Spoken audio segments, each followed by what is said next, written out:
Hi, everyone. Alli Blount with Devex. Thanks again for joining us today.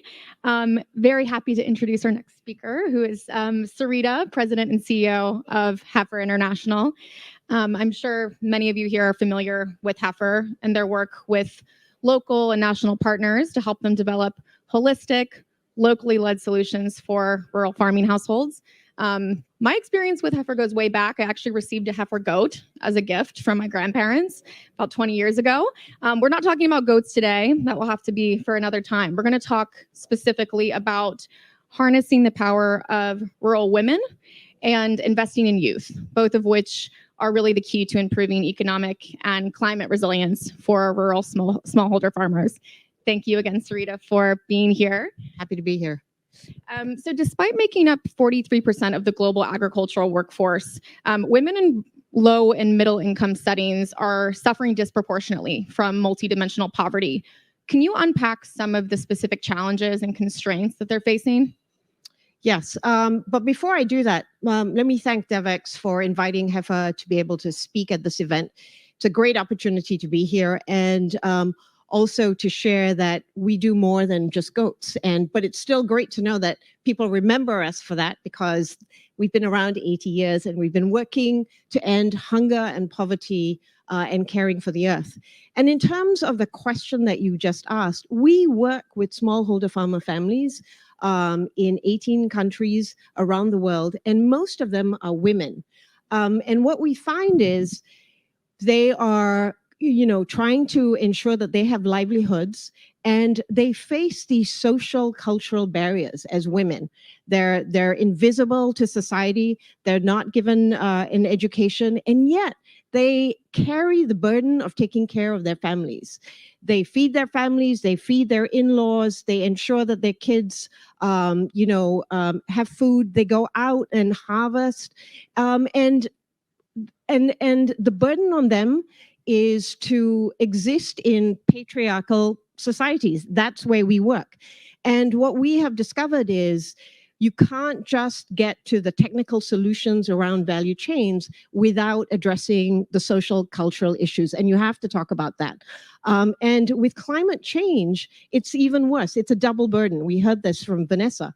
With the heat being what it is, going out to get water, going out miles to get, to sell your produce, puts a burden on women.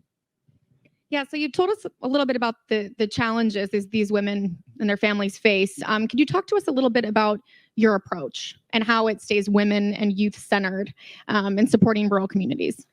Yeah, so, what's been great about being at Devex is I've gotten to hear from a number of people talk about building trust and building the social capital of creating a scaffolding of trust so that women can thrive. And many of these women end up with gender-based violence. And so what we do is we have a community-based approach, and we work with women to bring them together in self-help groups in places like Nepal and India so that they can create savings.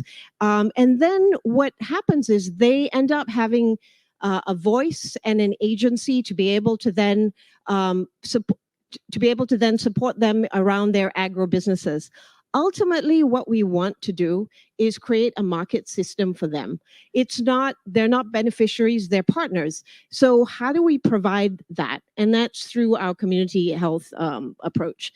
And I want to just say with youth, we work in Africa. We know that, today the population is somewhere in the region of, the youth is about 35 years of age. That's about 80% of the population in Africa. How do we make agriculture attractive? And that is about thinking about technology and also thinking about the convergence of technology with agricultural opportunities. And that's something that we're working on as well. Yeah, could you give us some specific examples of some of these projects where you're empowering rural women and youth and maybe a few lessons learned? Yeah, so in Africa, we are providing catalytic funding to young entrepreneurs who are interested in, drones and apps and creating mechanization to improve the labor issues for women. and in the catalytic funding, we're looking at innovations that have been tested, but also it's driven by what the farmers want. And our hope is that in doing this, and we're in 11 countries in Africa, and we're doing this in 8 countries, we're building partnerships with government to make sure that their technologies then scale up. And we want to build these partners not only with government, but we also want to build these partnerships with philanthropists in the countries, so that will ensure scaling up. And we're calling this the UTE project, and this is part of what we do with youth.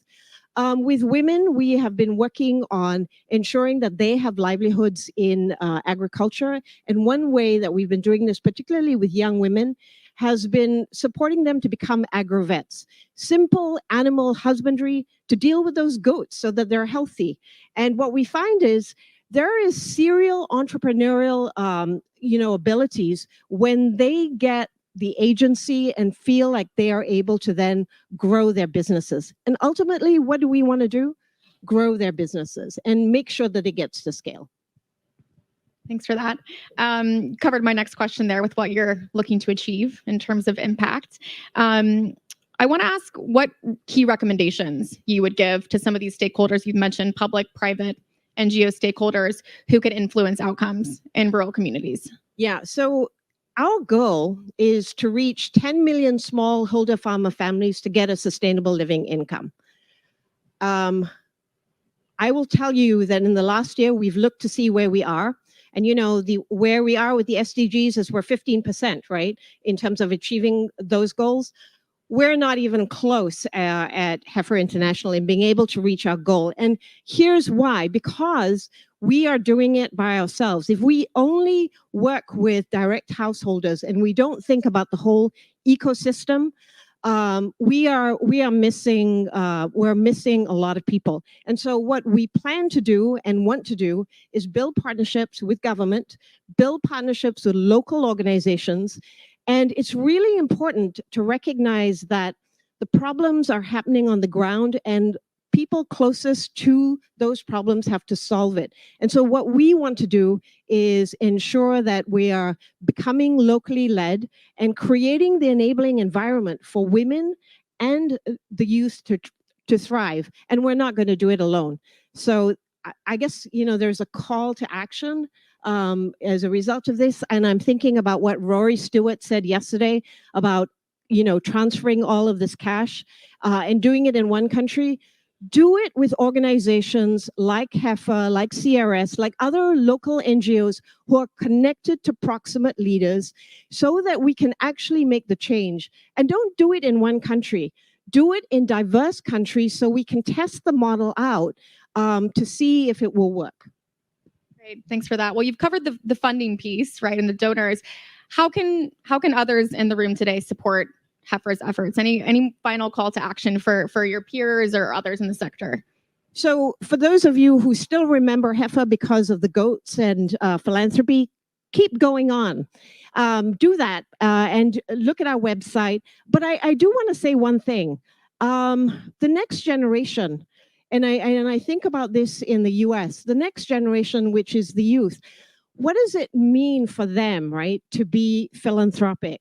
Is an organization like Heifer something that they can support and help us, right, recruit them? Because we've been around 80 years. We have not ended hunger and poverty and caring for the earth. This is something we all have to do together.